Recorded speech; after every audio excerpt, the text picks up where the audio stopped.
Hi, అందరికీ నమస్కారం. భారత్ పాకిస్తాన్ యుద్ధ నేపథ్యంలో భారతదేశం యొక్క సైనిక శక్తి పాఠవాలు ప్రపంచానికి అర్థమైనవి. అనే దానికంటే కూడా పాకిస్తాన్కి తెలిసొచ్చింది అని చెప్పాలి. ఒక రకంగా చెప్పాలంటే పాకిస్తాన్ వెన్నులో వణుకు పుట్టింది.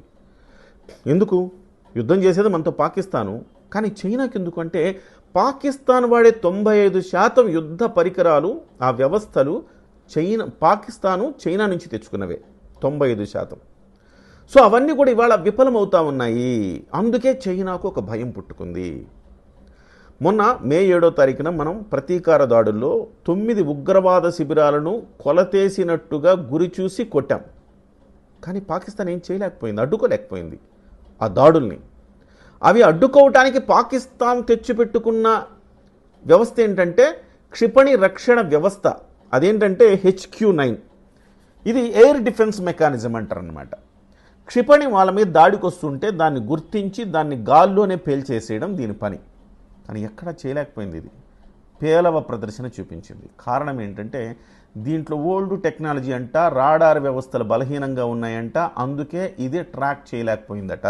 కొన్ని ట్రాక్ చేసినా తిరిగి దాడి చేయలేకపోయింది.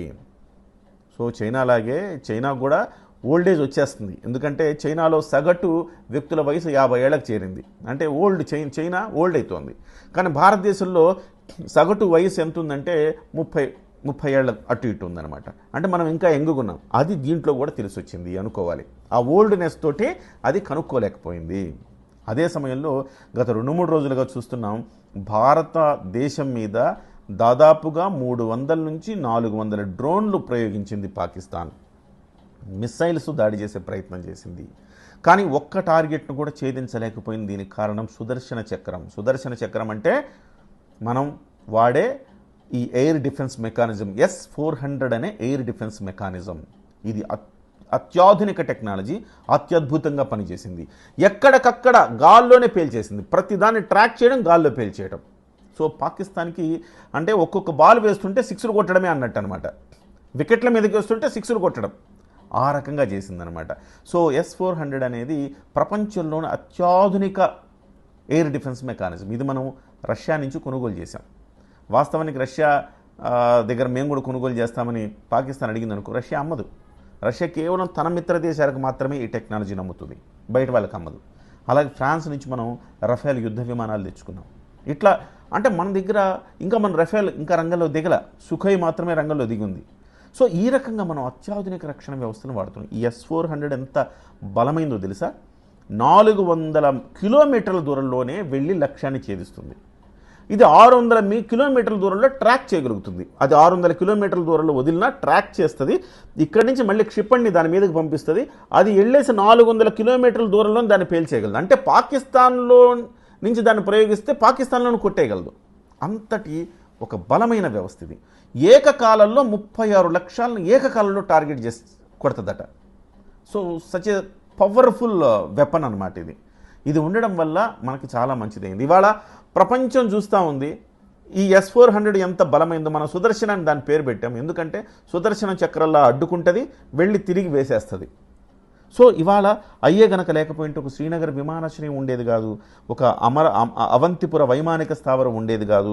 ఇలాగ చాలా చోట్ల మనం తీవ్రమైన డ్యామేజ్ జరిగేది. ఒక్క చోట కూడా డ్యామేజ్ జరగకుండా కాపాడింది S-400. ఇంకా ఇలాంటివి భారత అమ్ముల పొదులు ఇంకా చాలా ఉన్నాయట. ఒక్కొక్కటి సందర్భానుసారం బయటకు వస్తాయి. రఫేల్ యుద్ధ విమానాలను ఇంకా బయటికి రాలేదు, సుఖోయ్ యుద్ధ విమానాలే వాడుతున్నాము.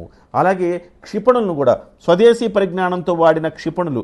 ఈ క్షిపణులు ఎట్లా అంటే కరెక్ట్గా వాళ్ళు ట్రాక్ చేయడానికి, వాళ్ళ ట్రాక్ అందకుండా వెళ్ళి లక్ష్యాన్ని ఛేదించగలిగిన క్షిపణులను కూడా మనం తయారు చేసుకున్నాము.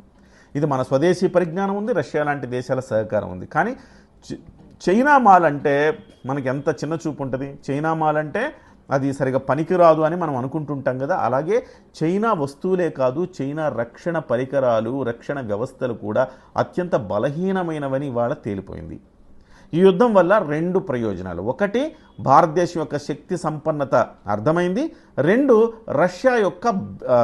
చైనా యొక్క బేలతనం కూడా అర్థమైంది. చైనా ప్రగల్భాలే అంటుంటుంది కదా, తోపు తురుము అనుకుంటుంది కదా, భారతదేశంతో నేను తలపడితే భారతదేశాన్ని నేను తుక్కు కొడతాను, నేను తోపు తురుము అనుకుంటుంది కదా. ఇవాళ ప్రపంచ దేశాలకు కూడా తుస్సుమనిపించింది రష్యా చైనా అని చెప్పేసి ప్రపంచ దేశాలు కూడా చైనా వంక చూస్తూ ఉన్నాయి. సో ఇది పాకిస్తాన్ ఓటమే కాదు, పరోక్షంగా చైనా ఓటమి కూడా అని మనం చెప్పాలి.